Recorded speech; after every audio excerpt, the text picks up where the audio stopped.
Hello, hello, and we're back for yet another week of Declassify, and this week we have someone that I actually went to music school with. We went to the Sydney Conservatorium of Music together, and it's none other than pianist and feminist ethnomusicologist Lolita Emmanuel. Unreservedly, Lolita's one of the coolest people that I know, so I'm sure this conversation is going to be wonderfully long and a super interesting one today. She works across genres, from being a classically trained pianist all through to working in the realms of hip-hop, R&B and soul, navigating the worlds of ethnomusicology and feminism through her acute critical thinking about the world of Western classical music. She is actively inspired by her experiences as a young woman of colour. And here we are to talk about the experiences that she has gone through and to unpack other people's experiences and how we might think about change. Thanks for joining me, Lolita. Thank you. Thanks for having me. And thank you for calling me cool, by the way. You're cool as well. So now I've done this thing with everyone before you, and it's just occurred to me that you're our first under 30 voice from the podcast, so yay! How should I best go about describing your incredibly rich and multidisciplinary practice? That's a really good question. And actually, no, I do have kind of like a thing that I say when people ask me this.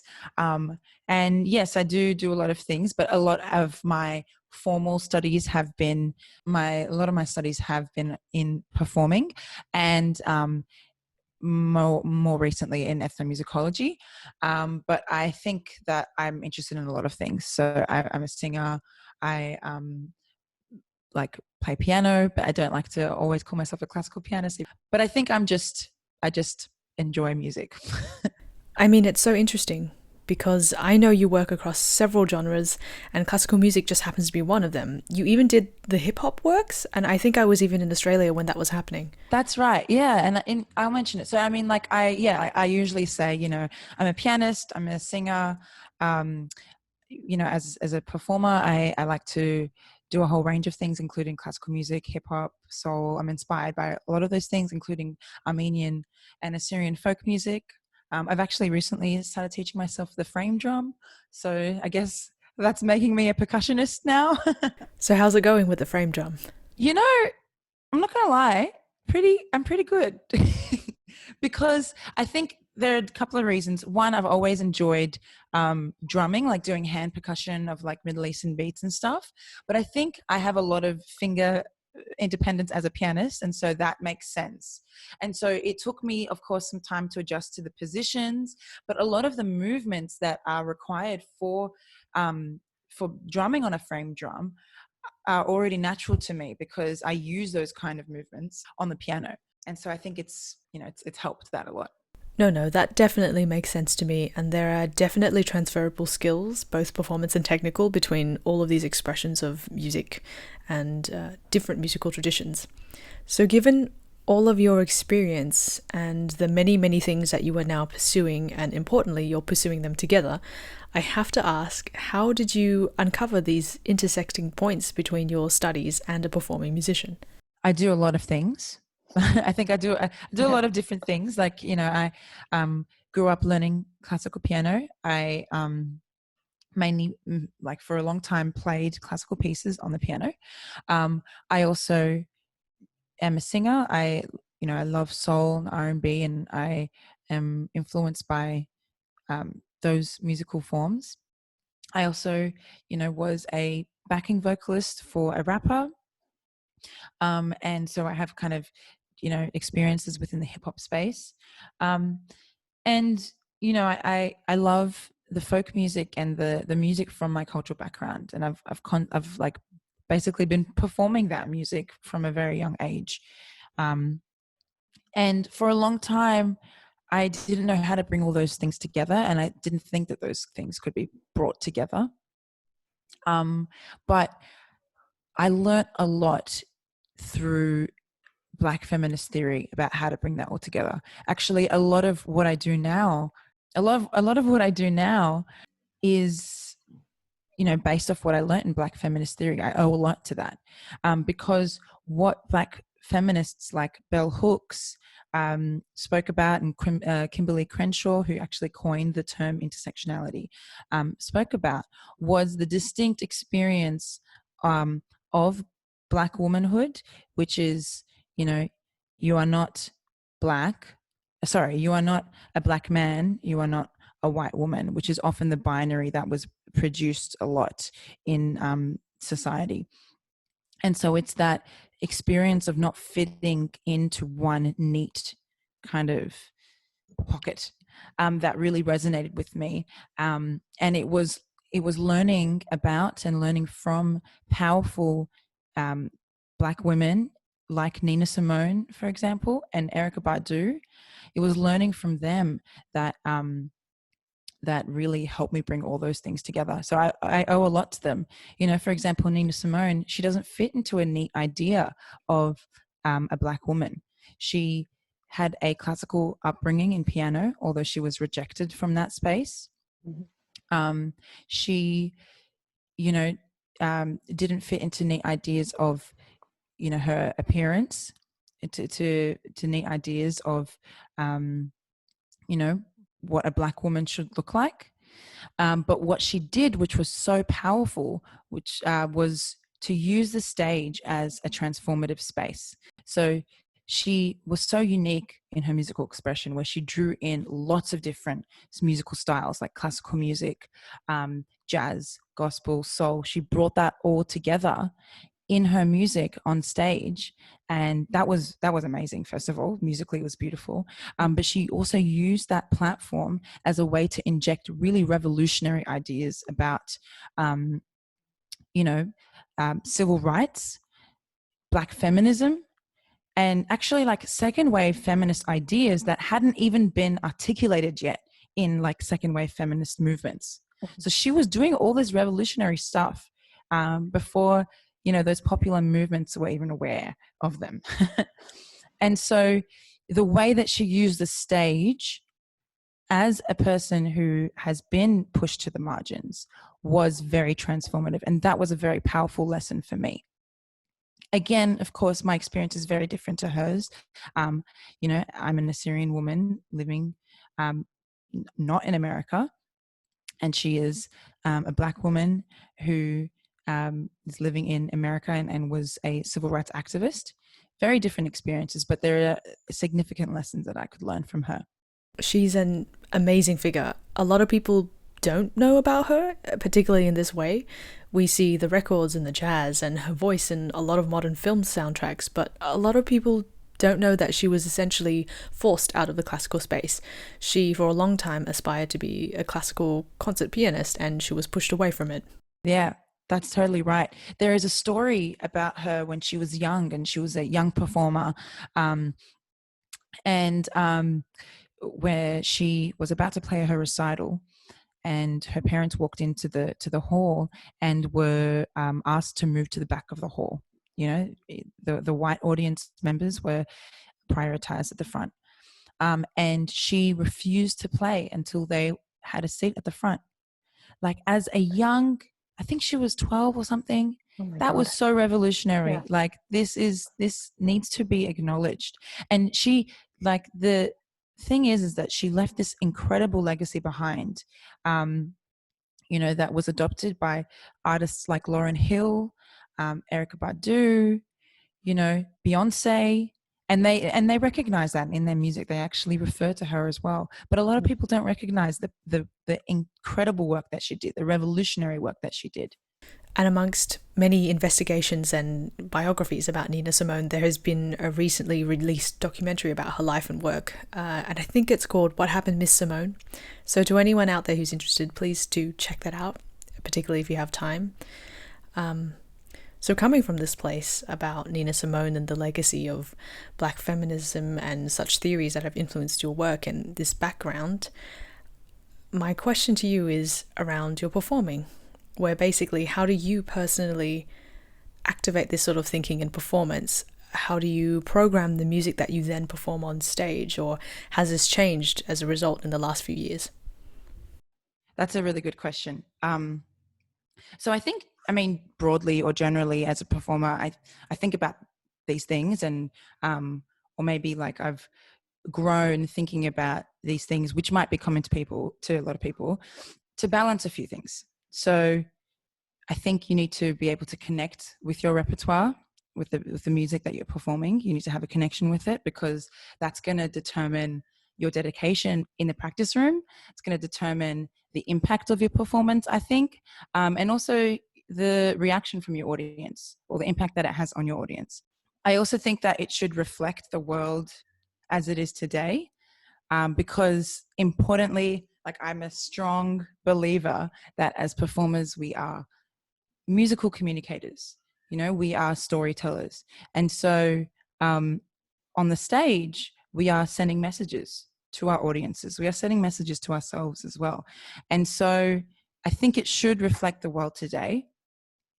But I didn't realize this for a long time. Like, I didn't understand the significance of this and how that kind of affects the way I play as a classical performer. And so, now for a bunch of reasons, I've realized that I need to represent a range of musical experiences, or musical experiences that are important to me. And so right now, for me, I think I'm very drawn to programming or listening to or playing music that tells powerful stories. And that tends to be stories about marginalized identities. So at the moment, as a pianist, it's Assyrian and Armenian music, because that's my cultural background. What's interesting about hearing you talk about this uncovering, in a way, is that I also didn't think that I could approach music that way for a really, really long time. So I don't know how old you were when you started piano, and I was 4. And because that was so young, you feel like there is no agency, because of course at that age there isn't any.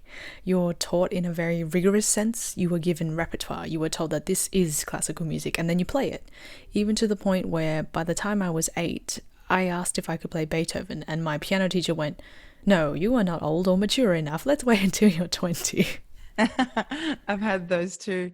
Totally. And I think, I'm sure a lot of people can connect to this, but I think as a pianist, and I'm sure you've felt a similar way as a student learning piano as well, there is this intense focus on the classical music canon when you're learning piano. There are the greats, you've got the Bachs, the Beethovens, the Brahms, there is this obsession or an attachment to the classical music canon that is taught to us and normalized, and we don't ask questions why we're playing it. And so that's internalized. And so I think one of the ramifications of that, or the consequences of that, is that we start to center that as good, or the only good music that can exist.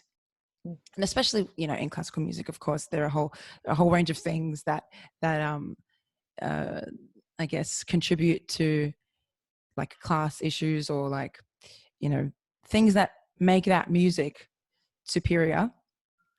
But I feel like there's another message that is being sent when we do this, when we prioritize or emphasize this classical music canon, which usually represents European musicians or European composers who happen to be dead white men. And the message that I'm talking about is that, the music written by these people from this tradition is the only music that's worthy of our study. And that's really, I think that's very harmful. That's harmful on our growth as musicians, as people connecting with others through music. I think it's really interesting when you're a person of color and you're playing classical music, because you start to internalize that, and you see how that affects the way you view music from your own culture. I don't know if you felt a similar way, but that's happened to me as well. Yes, for sure. I was definitely affected by it, and to the point where, I don't know which adjective to. You know what? No, I'm just going to say it straight. I thought that arts practices in Asian cultures were lesser than, because we didn't have a similar structure to what I had been introduced to. We didn't write music down. The idea of notation is a very Western practice. And in many senses. They're somehow fixated on the act of notation as some sort of symbol of superiority, in the same manner that there is a fixation on writing as a symbol of civilization. But I definitely felt that as well.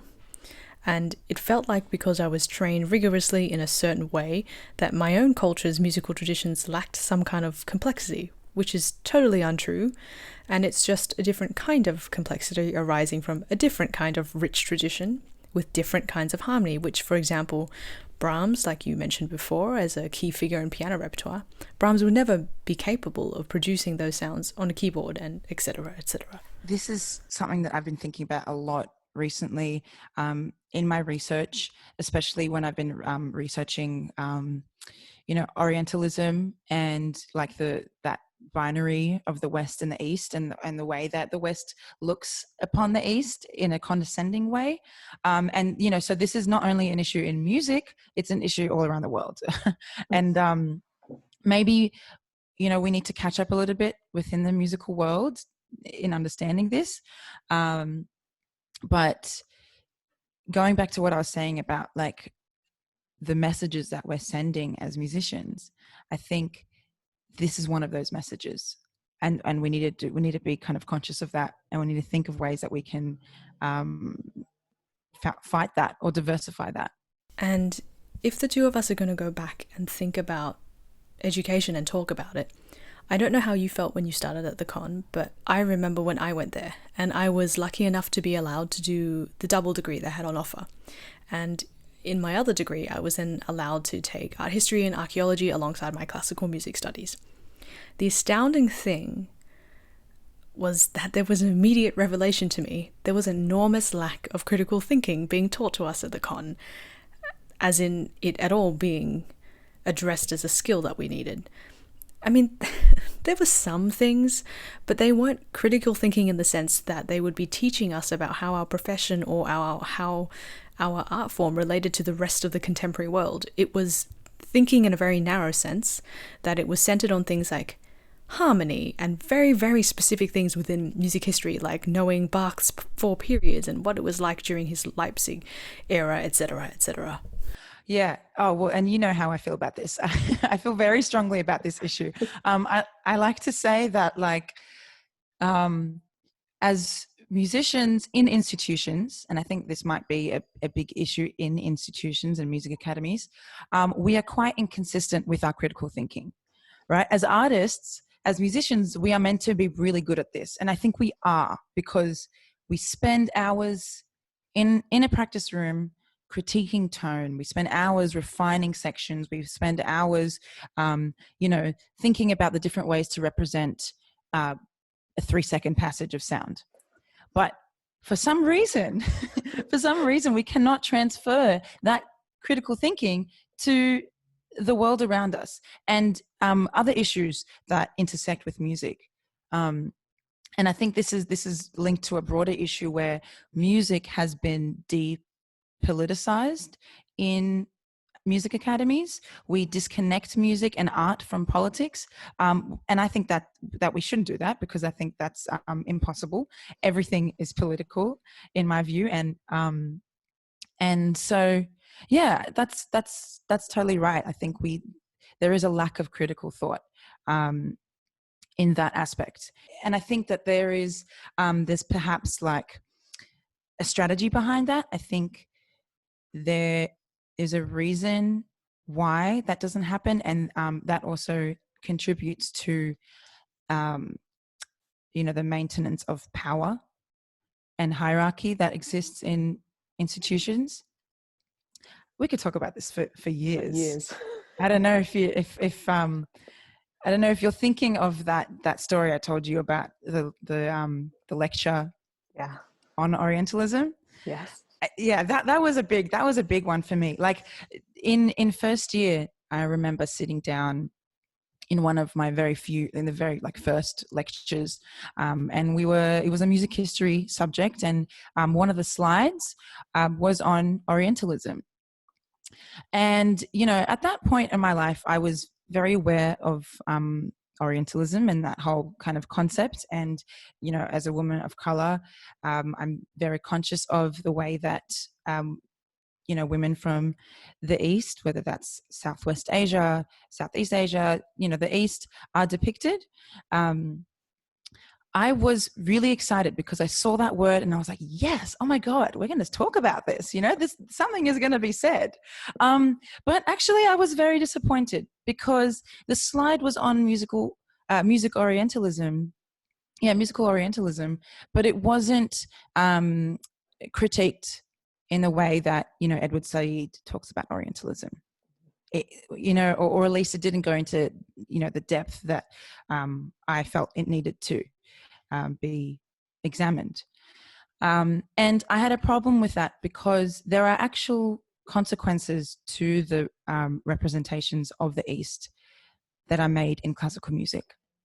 There is a history of composers profiting from and exploiting music from the East. And in some cases, it's been consumed into classical music and has been assumed that it's a part of classical music. And there is a history and there are effects to that.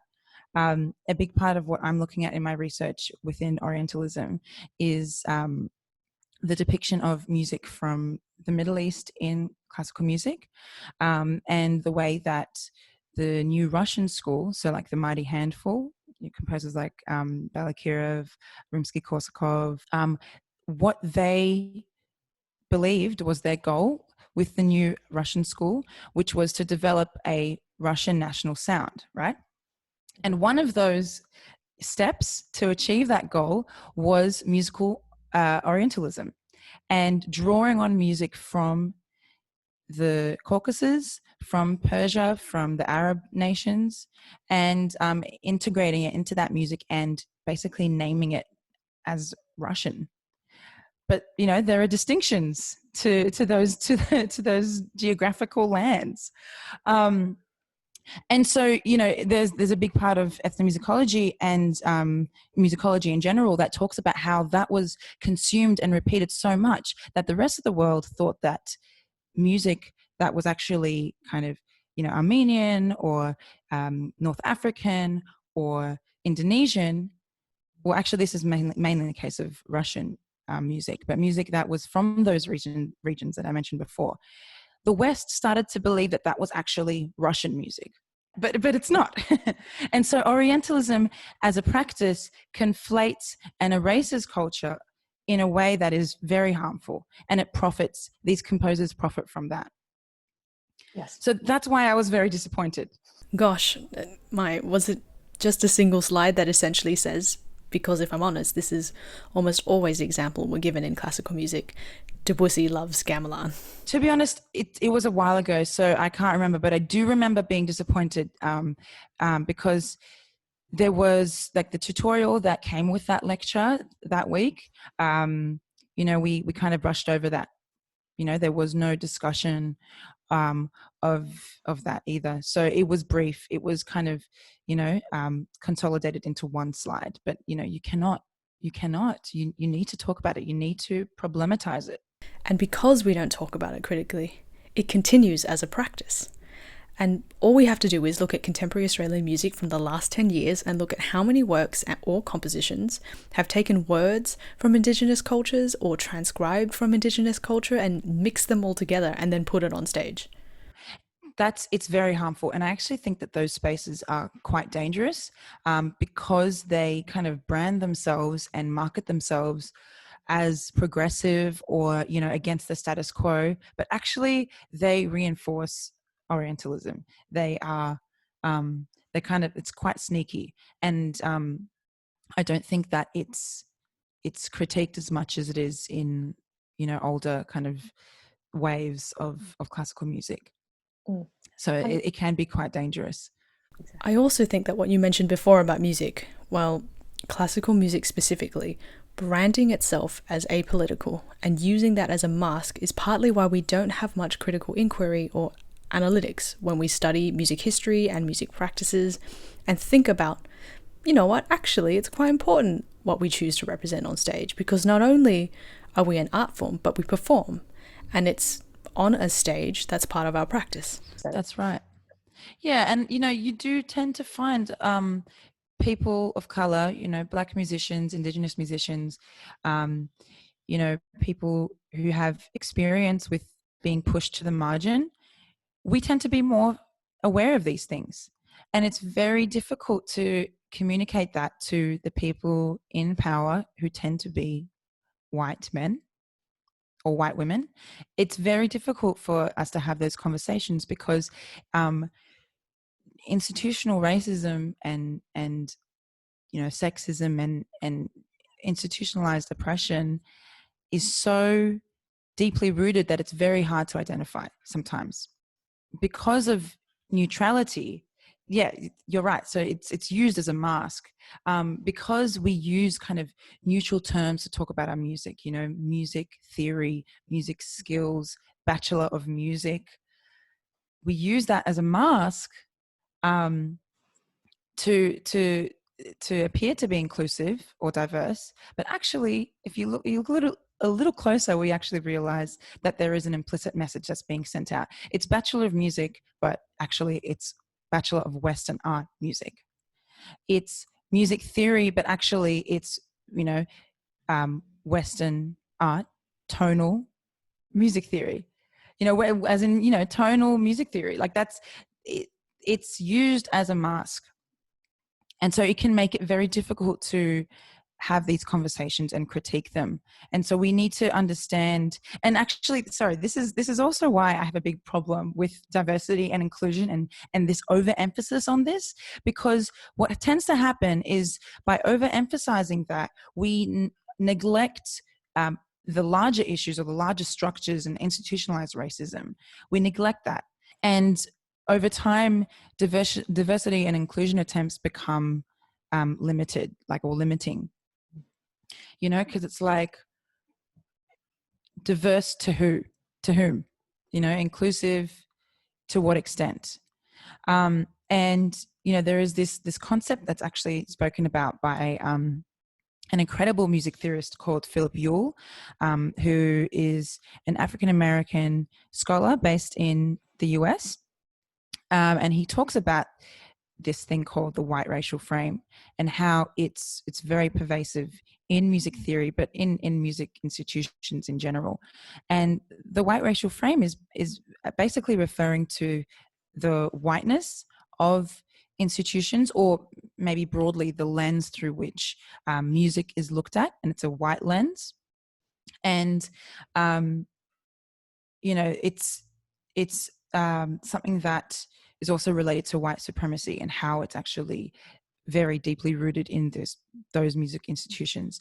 And so, what he's talking about is how, it doesn't matter if you inject more money into funds that support people of color, or, including composers of color in your programs or your course curriculums. That doesn't matter either if you do not interrogate the white racial frame. And another symptom of the white racial frame or white supremacy is neutrality, which is what we were talking about before. Mm-hmm. Should I tell you? Should I talk about the Schenker? Yes, that would be really useful, because it doesn't matter where you study music theory. It's one of the things that we're all forced to learn. It's Schenker's analysis. Yeah, Schenkerian analysis. Yeah, and that kind of forms a big part of music theory and music skills education. I think in the Australian music institutions, I think it's kind of like it's drawn from Schenkerian theory, or it's like a kind of Schenkerian light version. But basically, it's a really big part of Philip Ewell's research. And what he does is he critiques the way that Heinrich Schenker, who was a obviously very prominent music theorist, it critiques the way that he was taught, and he is taught in music theory courses, and how institutions and academics have kind of sterilized Heinrich Schenker's attitudes about race, and sterilized his music theory from his writing about biological racism. Like he was like very, very racist in what he spoke about. And so basically it's this idea of like removing or disconnecting every racist thing that Schenker said and every anti-Semitic thing that Schenker said from his music theory. And, you know, a lot of academics and scholars defended him by saying, well, they're not relevant, actually. It's immaterial. We don't need that to teach his music.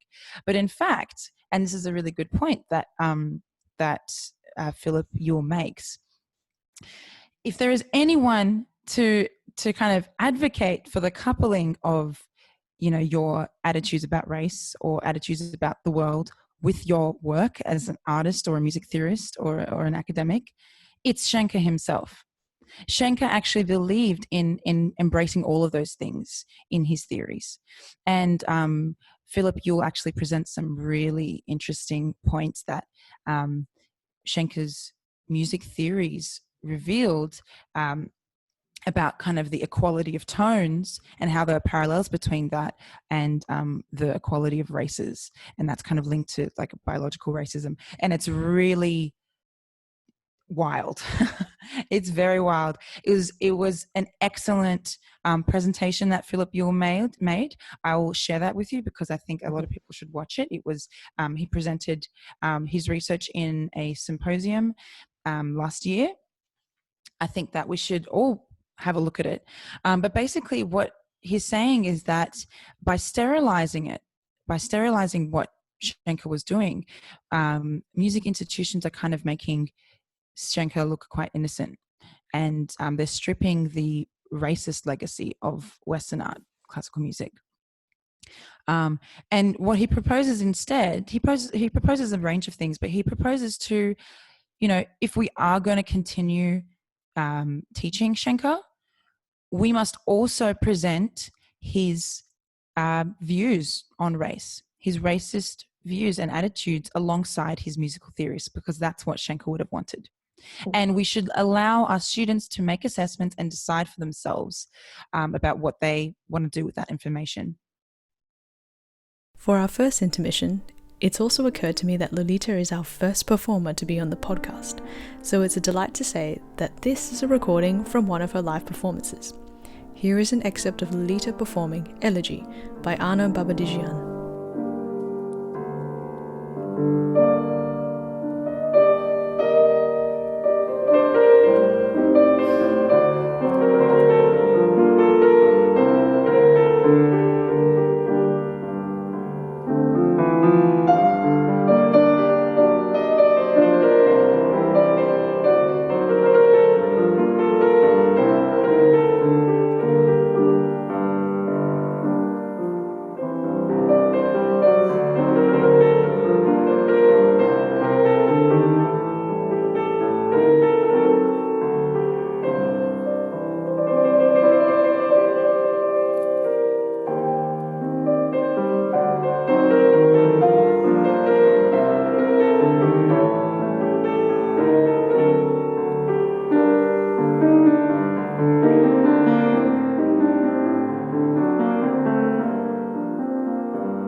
And back to your point about students making their own assessment when presented with information like Schenker's background is really important, because yet again, we often have this continuation about students having a lack of agency.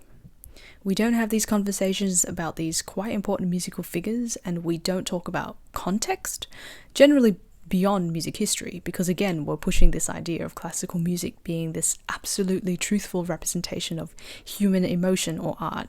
So that's the separation between the man and his personal or political views, which, I mean, if I'm honest, it sounds like he made them very public, away from his musical work, which is made out to be unimportant. Whereas as a general comparative, if we look at some other art forms, say literature, or even just going to an art gallery, there was always information made readily available in public spaces like galleries that present a whole person, even a historical person who is dead, the good and the bad. Whereas if we go to a classical music concert and you open a program, what you get is a musicological analysis of the piece, being, the theme comes here or the theme comes there, but you don't get to know or get any insight into the mind of the person behind the music other than this mirage or myth of a tortured artist or a singular genius. Yeah. But, there are other forms of music or musical expressions that do that. You have hip hop, and the stories that are told in hip hop are, it's connected to real life experiences, and that's a very important part. It's not just hip hop; it's a lot of musical expressions around the world. But I really think that classical music is a form of musical expression that has sterilized itself so much from that, and I don't think that we should do that. No, Why would you want to do that? Yeah, you're right. It needs to be more of a living platform where we can have conversations and start to move on or move from it and work with different people and listen to different kinds of stories. Just as a very simple example, say you go see a concert. There is such a procedure of getting there in the first place, and doing the right thing is when you're in the hall, sitting the right way, making sure that you clap at the right time, coughing in between movements if you really need to, and it's so rigorous and like a set of protocols in order to feel like you're socially accepted in that environment to even enjoy the music, let alone the presentation of the music itself being critically programmed or curated.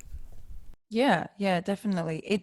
It's tied to like cultural or classist codes, I think. Like it's tied to controlling the way that people act. It's power. It's actually tied to power. Classical music, its foundation is elitist, and this is one of those. This is a manifestation of that. Concert etiquette. Like, just breathe. Like, let's just breathe. Come on, like we're human beings.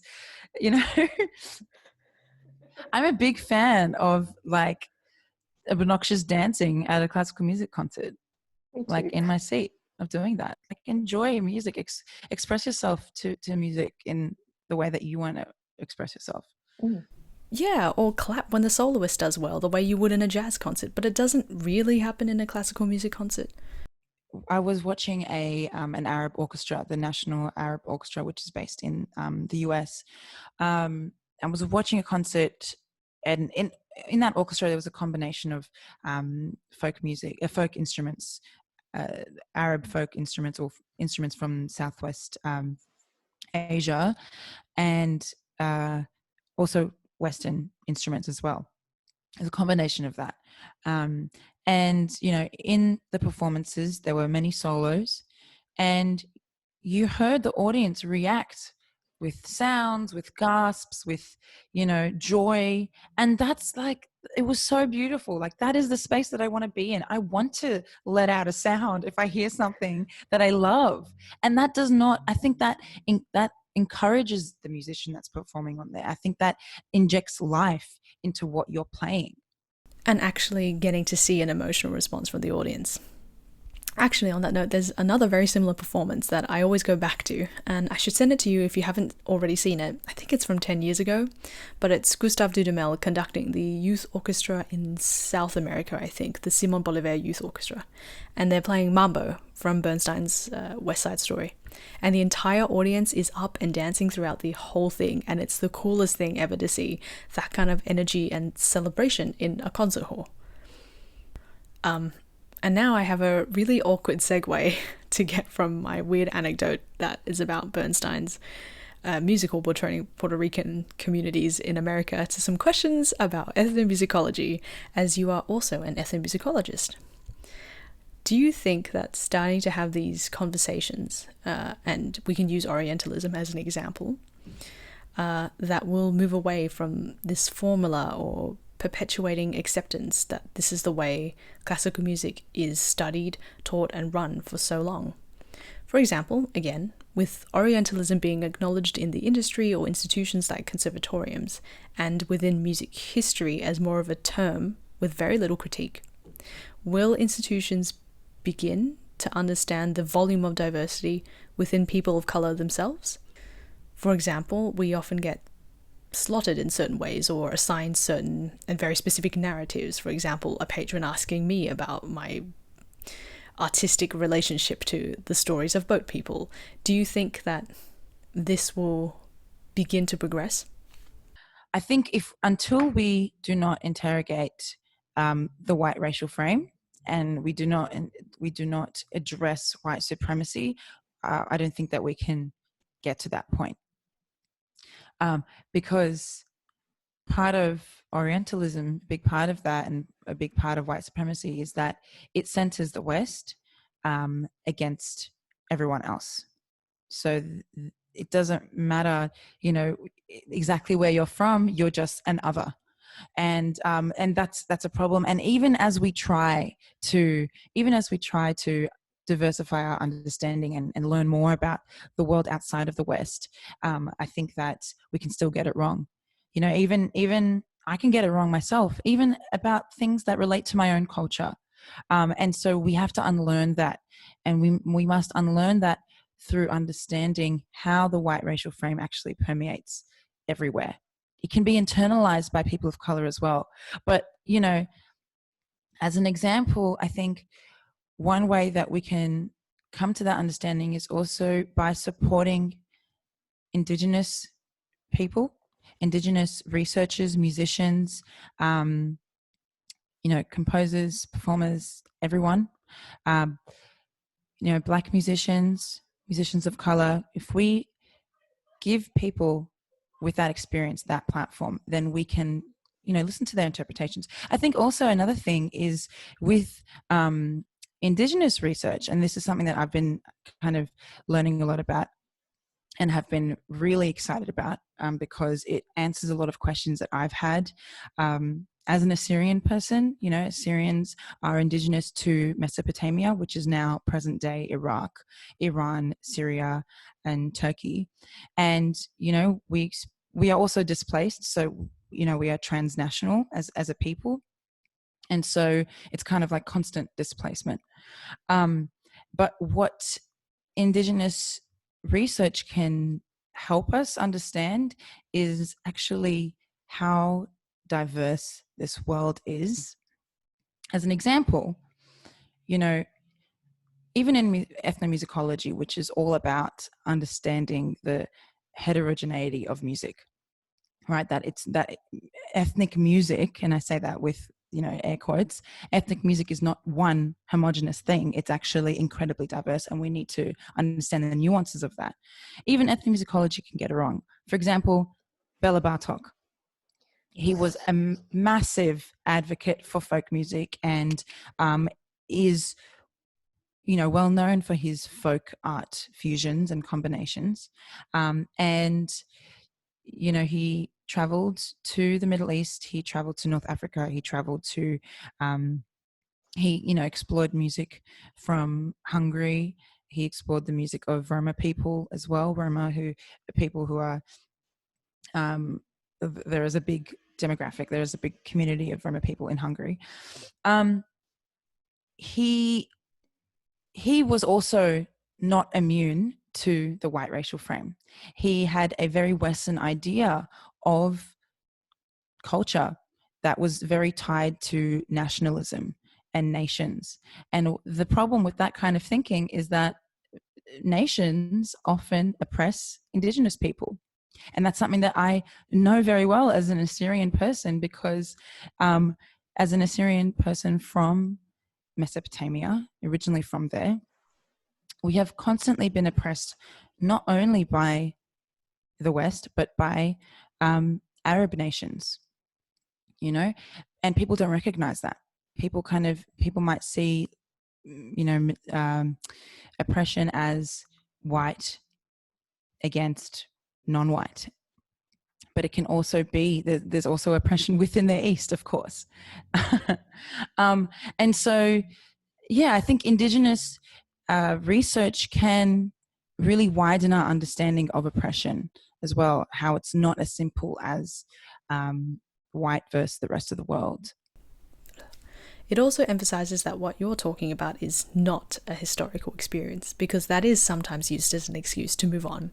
Or people say, oh, it's in the past, so get over it, in order to not talk about the crux of these issues. But in reality, it happens every day right now, and it will continue to. Yeah, definitely. There's a lot of incredible Indigenous research coming out of, you know, actually people all around the world, Indigenous communities all around the world. There's a lot of amazing stuff coming out there. So yeah, that's kind of what I'm really drawn to at the moment in my research as an ethnomusicologist. You know what? It's also this double frame, in that you and I are both classically trained, which is obviously a very Western structure, and we're both studying academia, which is also an extremely Western structure. Firstly, I would like to dispel the idea that any form of academic study is in any way a rigorous form of objective analysis, because it cannot be objective. That's just untrue. For example, you mentioned Bartok before, and the fact that he would not have necessarily been aware that he was viewing culture and other cultures in a certain way, or even ranking them in some manner without being cognizant. Because this is what academics does, especially when you first start studying, which for you was ethnomusicology, and for me it was studying archaeology, both disciplines which then include an aspect of studying anthropology, which is at its core the study of other cultures, past and present. You are inadvertently taught to think about them in a certain way, or to categorize them in a certain way, because that is what the field has been doing for decades and centuries, often under the guise of scientific methodology. And occasionally, without realizing, you will rank certain societies in a certain way, or assign certain attributes that lead to them being categorized as more or less civilized. And you do so without realizing how this affects your outcome and your analysis. It will inadvertently affect your analysis, which will then come out that certain cultures and certain practices are not, and again, I'm going to say this in quotation marks, that they're not civilized. And this is because we're taught to think of them in that way. And this extends to everything, to how cultures are run, back to what we mentioned before about the fixation upon notation and writing as a marker of being in some sense civilized, all through to artistic practices and traditions, which is a problem in ethnomusicology. For example, back when I was at the con, I think we had one single course. Yeah, that's not enough. You know, there's so much to learn. And we will constantly be learning as well. I think that's one, I guess, trap that we need to be careful not to fall into in academia, or, you know, even in our work. If we are activists, we will constantly be learning, and we will constantly need to unlearn as well. And, you know, if we are musicians within the classical music world that want to make it more socially just, that's one key thing that we need to understand, that the social justice movement is an ongoing movement. And we must constantly be checking ourselves and interrogating what we think we know, and trying to learn more and more. Mm. We're never going to stop learning. Exactly. And we're never going to stop listening. And listening and having conversations, but not listening just so you can let that person say their thing and then you can just let them know what your view is because you've already decided on it. It's listening and taking time to think critically about it. And digesting and reflecting on that, and reflecting on maybe how you might contribute to oppression as well. For our second musical intermission is another excerpt from one of Lolita's performances. Here she performs the first movement of Sonata by Aram Khachaturian.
So now I have to ask about some other activist work that you've been doing within the institutions, or the classical music institutions, in order to shift the culture and at least begin creating a space in which to talk about these issues. And specifically, I want to ask about the social justice group at the Sydney Conservatorium that I believe you founded.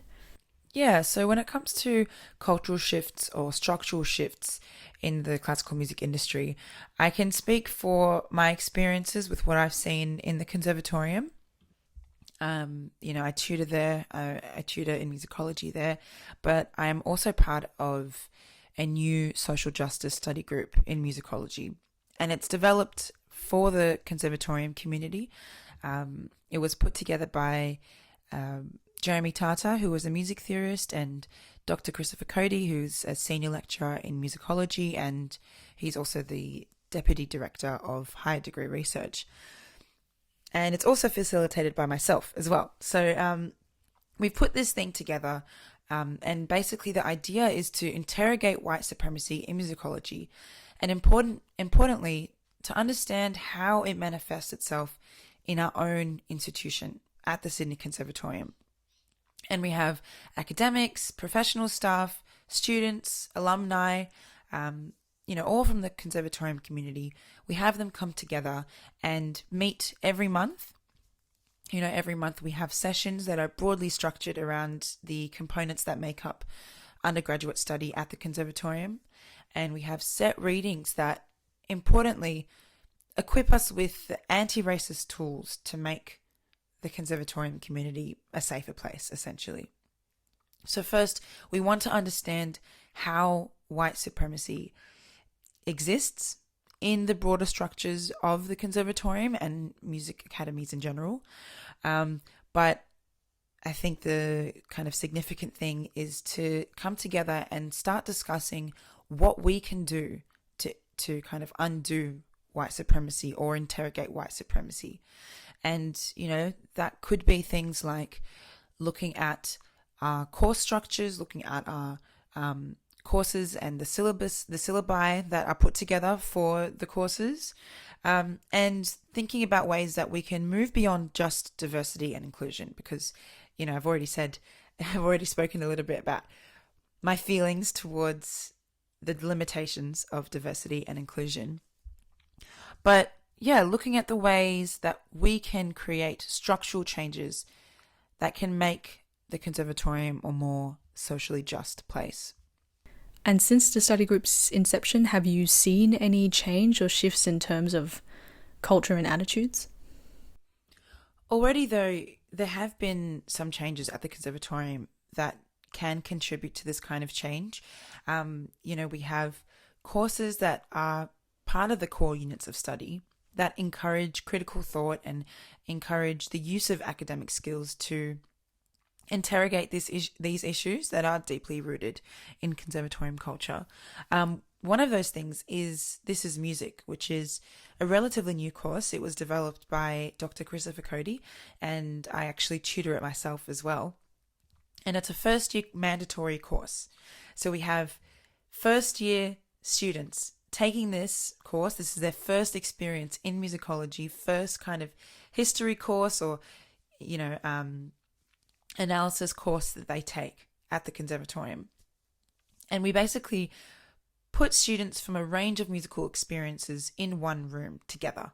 We have contemporary students, jazz, classical, composers, musicologists, and people who just love music in general in one room to kind of pose and answer philosophical questions about music.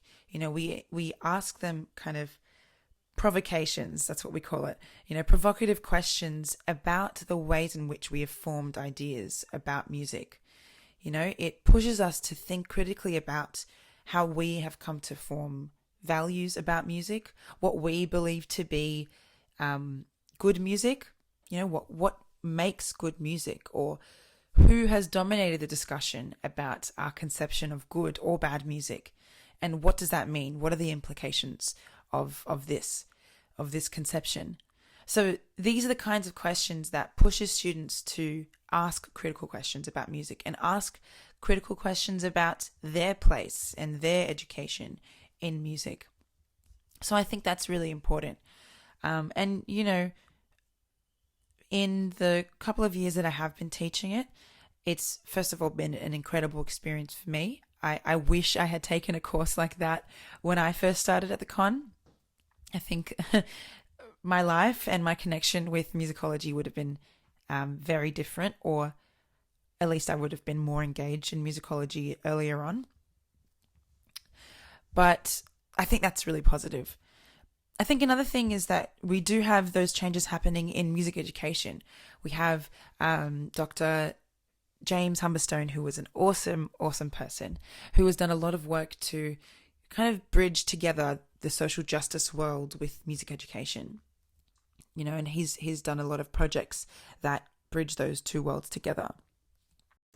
So aside from the wonderful beginnings of these structural changes and course changes at the Sydney Conservatorium, which I also wish were available when I was a student, what are the other goals or actions of both the study group and this newer course in terms of active investigation and challenging, or, as you say, asking these provocative questions? Yeah, good question. So I think one of the steps is to skill up with, you know, research, because there is a lot of research that we haven't been made aware of, or is maybe not commonly known in the con community. So skilling up in that way, and then, you know, trying to see how we can, in our own kind of departments or areas, make changes, whether that's through short-term goals or long-term goals. So, you know, that could potentially be changes to the repertoire that we are, you know, advocating for, or changes to, you know, the course. But, you know, it's, I think, importantly, and I think this is an important goal in general in social justice within music, I think we should know why, or ask ourselves why we want to be doing this. Because again, that will prevent us from doing that whole like box ticking thing of, you know, doing something just for the sake of being diverse and inclusive. So significantly, I think it's about developing critical thought. Yes, which I personally believe is incredibly useful, if not more powerful, when it comes to unpacking and trying to understand the diverse world around us. And because, like you say, when it comes to quota-based systems and tokenistic gestures, which are very much becoming increasingly common, and I would say particularly in the cases of larger institutions, whether they are educational or ensembles like orchestras, they don't actually have any procedures in place that truly encourage it or supported it with any depth or meaning beyond these statements. Definitely. Yeah, for sure. And, you know, going back to what we were talking about with like contemporary classical spaces, I think the same thing applies to like younger generations of orchestras or progressive orchestras, you know, maybe orchestras that might market themselves as progressive. Mm-hmm. There are a few that I can think of. And what I want to say is I think that we should be careful not to, or maybe we should be careful to maintain critical thought when we look at these or support these orchestras as well. First of all, I think there are young people like yourself who are doing incredible things to transform our industry, and I think that's really important, and I think we should continue supporting young people who are doing this. But I think that we should maintain critical thought even in those spaces as well, because it's important to notice how power structures can be manifested in those spaces too, you know, or maintained. Like a big part of my own research as well in like intersectional feminist research is with intersectionality, which is the understanding that power and people's experiences with power intersect with race, sex, sexuality, gender, age, able-bodiedness, class, all of those things, and how power can shift along a scale of those things as well. And so, you know, even within younger generations who might want to be progressive, if you're not interrogating all of those things and interrogating things with critical thought, then you might actually maintain those same classist or elitist structures as well. Well, I mean, I know exactly what you're talking about in terms of this progressive orchestra. There is one here in London that I think started just over a year ago, if I'm right. And I was actually very, very hopeful for it. And they actually used the word revolutionary in their goal statement or mission statement or when it was spoken about, which now I realise was entirely a marketing buzzword term. I don't think they've programmed anything beyond Schubert or maybe Ives, so it's not revolutionary or progressive at all. They just happen to be new. This is the thing. You know, that's a really good point. It's a marketing tactic using terms like diversity and inclusion and revolutionary. It's marketing, it's branding. It can be used that way. And I think there's been this trend all around the world in all spaces, not just music. There's been a trend to commodify, like, or consume progressive politics or thinking. Yeah, I think it can be dangerous because also in the classical music space, we need to acknowledge that the classical stage is charged with like classist implications, elitist implications. Like there is no escaping that. And so to what extent can we be revolutionary? You know, if we are not addressing that aspect, to what extent can we be revolutionary? Also, that's right. If you look at programming choices of these progressive orchestras, and if you're still seeing music written by white male composers, even if they are young, you are not revolutionary. And the weird thing I find about this particular orchestra, or really like any so-called progressive orchestra, and we've seen this happen in Sydney too, is that the media loves them. I don't know if the media fully buys into the idea that they are revolutionary, because they obviously are not. But they are being touted as a new face of classical music, but they are nothing but an exact replication of what already exists in our industry. Yeah, because it's consumable. It's like progressive enough. It's very digestible for those in power. It's like, okay, you know, you can have your progressive fun, but only if it's done in this way. So, you know, I even am cautious or conscious of the way I describe the work that I do. I don't think that it's possible to just say, you know, I'm completely progressive, or I'm completely, you know, anti-racist or whatever. I think a big part of this journey or this movement is acknowledging that we all actually hold bigoted attitudes in some way, and we have a lot of unlearning to do. So, but that's right. It's very trendy at the moment, and the danger or the unfortunate aspect is that those groups or those spaces will get funding, and that funding could be going to people on the margins, people who are oppressed, people who actually deserve a platform, or people who have powerful stories to tell. In our industry. Exactly. And sometimes when having conversations with potentially more conservative voices, and when you ask them, well, what about these other voices that don't tend to be heard or seen on these larger stages or many stages at all, it's a bit of a cop-out to presume that they are either less valuable or that immediately the quality will drop if we include them, which is often one of the argument points. And it's obviously false. And racist. Yeah. Yes. Or just bigoted, or just offensive. Well, yes. Yeah. Well, yes, exactly. And, well, moving on from this and towards applying this kind of critical thinking that you've been speaking about to programming, I should really ask, how have you been going about your practice as a performer and programming and commissioning music? I think generally the direction that I'm going down is telling powerful stories, like I said before, like powerful stories in my music about marginalized voices. As a pianist for some time now, I have focused a lot on Armenian music. So that was actually a conscious choice that I made a couple of years ago when I was doing honors. My whole honors project was a conscious choice that I made to advocate for my culture and explore my culture. So it was also just a learning experience for me as well.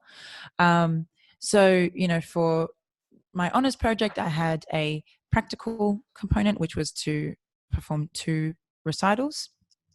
One 50-minute recital, which was solo, and one concerto recital. That was purely based on the works of 2 Armenian composers, Aram Khachaturian and Arno Babajanyan. And that was really important to me for a range of reasons, because one, I connected to that music. It's something that I recognized. They incorporated folk music that I heard growing up. My grandmother, who is Armenian, I'm very close to her. She's a singer. She's a poet, songwriter in the Ashur tradition, which is a Southwest Asian troubadour tradition. And so I actually was playing pieces that incorporated songs that she actually had sung. And so it was really a personal experience. I think another thing is that I chose to do that because of how that kind of repertoire can actually recirculate folk music and recirculate music from marginalized identities. As an Armenian, as an Assyrian, I'm very familiar with concepts of erasure, of displacement, of genocide. It's something that Armenians and Assyrians have gone through. Specifically, as an Assyrian, our culture has been destructed. It's been destroyed. Sorry, it's for a very long time. Artifacts have been destroyed. You know, Assyrians living in the homeland were prevented from practicing their culture, speaking their language, practicing their traditions as well. But with music, that's something that you can't take away from people. With song, you cannot take that away. But, you know, unfortunately, folk songs can disappear after generations pass away, and if those generations don't pass those things down. And so in the music that I was playing, that was a way to recirculate those folk songs and keep it going, keep it in our memories, and reconstruct it in different ways too. Admittedly though, you know, those compositions were written by Armenian men. So that's an important distinction too. So there's so much that I can do as well as a performer. But I do, you know, I'm a singer as well, and I'm very drawn to music written by women and people who are gender non-conforming, and people of all genders in general. Also like through folk music as well. I sing a lot of that as well. You mentioned commissioning, which I think is a good point as well, because I think as a commissioner, and that's kind of an area that I'm starting to explore. I haven't done it yet, but I'm exploring that. As a commissioner, you can actually use your power, like your platform or your money, because, you know, you usually have funding, or you can usually obtain money for this. You can use that platform as a way to advocate for stories that you think need to be told. And so for me, I am currently exploring an idea and working on it to represent Assyrian music through solo piano works. And so that's another way to advocate for music that you care about, for important stories. Even as a performer, even if you're not commissioning something, you back the music that you spend hours practicing. You know, you advocate for the music that you present on stage, that you talk about, that you research. So that's a way that's a form of advocacy in a way. That's why I think it's actually really important to ask ourselves questions as performers. What stories am I telling on stage? You know, what message am I sending across when I'm playing the works by these composers? And in like the institutional space, commonly that has been music from the European Western art tradition. And so that's a question that I think we need to ask ourselves. What message am I sending across if I am only advocating for this music? For our third musical intermission is another excerpt from one of Lolita's live performances, actually taken from her honours recital. Here she performs another excerpt from the second movement of Sonata by Aram Khachaturian.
And was this an issue when you were doing your honours and these were the composers you had chosen to highlight, particularly for the panel, considering their expectations and the traditions they had come from themselves? You know, I did well. It was embraced. I got some really good comments and I was really happy because, I never thought that was possible. I never thought that I could sit down for 50 minutes. And also I presented the recital and I spoke in Armenian as well. I didn't think that was possible. And so I was very happy. But, in the process, I did notice a few microaggressions, like in the process, towards the recital, preparing for the recital from a range of people, whether it's the people listening to or critiquing my music, or staff members. There were some microaggressions. There were some implications of, well, I don't know if this is really representative of a classical technique or the classical tradition, or be careful with how you choose to play this phrase because it doesn't sound very classical to me.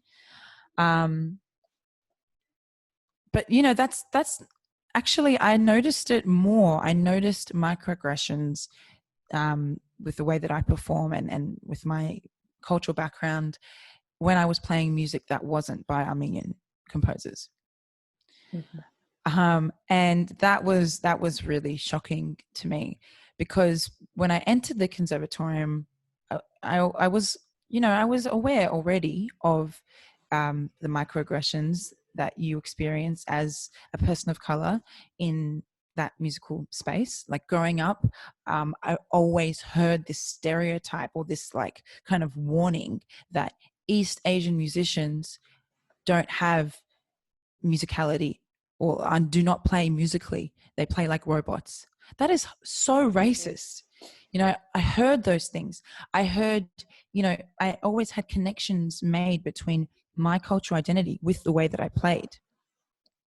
And in, the beautiful part about theory and academia when it's written by people of color is that this issue has been articulated. So this is the racialization of bodies. The way that bodies are racialized in the classical music space, it's very racist. It's very dangerous. I once had a very eye-opening experience as an undergrad performing in a performance workshop. And I was playing a piece by a Russian composer. And I had recently come out of a set of masterclasses with a Russian teacher who specialized in this Russian composer. And in this workshop, the lecturer critiquing my performance asked me what my nationality was. That was the first question they asked me. And it's also a very loaded question, by the way, because what does that even mean? Anyway, when I said that I was Armenian and Assyrian, the lecturer chuckled. They laughed and they said to me, "Oh, Armenians, you folk are crazy." And I was really shocked. I was so dumbfounded. I just didn't know what to say. And the students sitting in the lecture hall laughed with the lecture as well, which was really embarrassing. Anyway, basically, I got a few points from the lecturer about the way I played, and they basically were making a comment about my rhythmic control and my use of rubato, which was excessive, which was a little bit too out of control, and they made a link between my cultural background, the fact that Armenians are crazy, and my use of rubato. And I was very embarrassed. As a second year student, I didn't have the confidence or maybe the way to articulate this issue. I wish I had said something, but also it's not my responsibility. I think that shouldn't have happened in the first place. But this is actually part of a legacy, part of a tradition. It's a very common thing that happens. It's actually, documented a lot in academia, especially in the context of African American jazz musicians. A lot of white critics would write highly racist reviews about the bodies of African American musicians. This is spoken about a lot in theory. But at the time, of course, I wasn't aware of that. I didn't understand what was going on. And I remember talking about it with my peers at the time and some staff members. And it was it was kind of acknowledged, but kind of dismissed. Nothing was really done about it. And that was really disappointing to me because it was kind of like, well, get over it. Mm. And I cannot imagine how many times this has happened to other students. And that makes me very scared. It's very upsetting. You're also, yes, it's very upsetting. And you're also being put in a truly unforgiving position when something like this happens. Even if it's not to the same degree that you experienced it. But any time when you're confronted with racist or sexist comments that are directed to you, either in front of a full class of people or just in public in general, you're entirely alone. And there will be no one there to defend you, because generally there isn't, even if everyone knows it's wrong. And it's because we are put in a space where this behavior has been made acceptable, and instead everyone just laughs. And in that position, you have the choice to either stay silent and feel guilty afterwards, which I feel like I do all the time, or if you react or act in any way, and no matter how mild you are in your defense, your actions will be taken as inappropriate and in every single way wrong. And then when you move beyond this and you go to the point of reporting someone, which I also did in my second year at the con, it was a lecturer who played a piece of music to our class with no context or warning about what exactly we were learning. It was in a musicological setting, and we were supposed to be learning about modern music, and instead we were played an opera with full frontal nudity, gang raping as some sort of theme, some other form of rape, and I think bestiality was also a prominent feature in this opera. But the problem was we weren't told any information about the opera at all. There was no critique, no context, nothing. So we watched it with the lecturer fast asleep, and then when it ended we just left. So when it was reported, because to this day I have no idea what all of us learned from that lesson, I just got told, oh, he's been here for a long time, don't worry about it, we'll try and make sure that this doesn't happen again, but he's been teaching here for a long time. That's not a reason. That isn't. And unfortunately, that's what protects people like that. That's so harmful. And I wonder how much that is connected to the fact that music is an art form, and there are these stereotypes or generalizations about creatives as being kind of like unhinged, or it's part of the creative process to be radical in this way.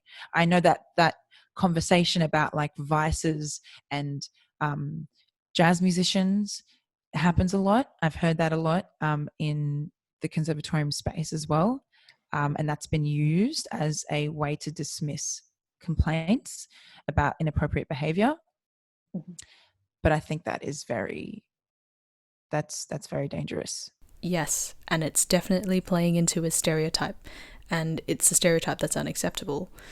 And I think many people, or maybe some of the public, have this vision of what a classical music teacher is like or should be like, perhaps even on par with, other art forms, like the brutality of what you think a ballet instructor would be like, and that they can get away with being inappropriate and offensive to their students because they're supposed to be teaching you about how harsh it is working in the real world as an artist.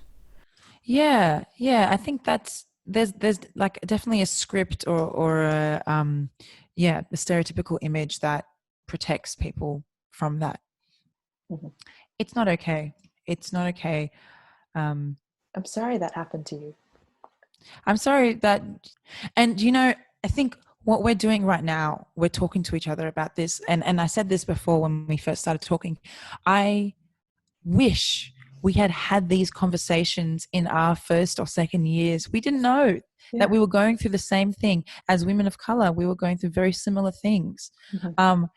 Imagine if we had been aware of that and we had been, conversing with each other. That would have been so powerful. We would have known that, first of all, we are in this together. We are not alone, and that we can do something about it. And I think that I think that we should all start having conversations, because we might start revealing things that have been hidden for a while. Exactly. And that's why I'm so glad that now, after all this time, we're having this conversation right now. I can't thank you enough for taking the time to chat with me and to share your ideas, not just with me, but everyone else who's listening out there. It's been an absolute pleasure, and I know we're going to keep having these conversations for many, many years to come. Thank you so much, Lolita, for your insight, your research, your advocacy, and all of your work. It's always a pleasure to talk with you. Thank you. Thank you so much for having me and for putting this whole podcast series together. I'm really glad that we get to be having these conversations more and more. And thank you to the person who has gone through this super long conversation. I really appreciate it. And to you too. So I know we covered an awful lot in this week's episode, and I think it happens every time. So as always, for everyone out there who's listening, all the information about Lolita's myriad talents and multifaceted career will be provided below, as well as all of the resources that we mentioned and talked about, including Philip Yule's talk, Edward Said's famous essay Orientalism, if you haven't already checked it out, info about Nina Simone and her legacy, all through to any students out there, Australia or not, links to the Sydney Conservatoriums, and to everyone who listened, once more, another cheers to Lolita, and to everyone who listened. Catch you all next time.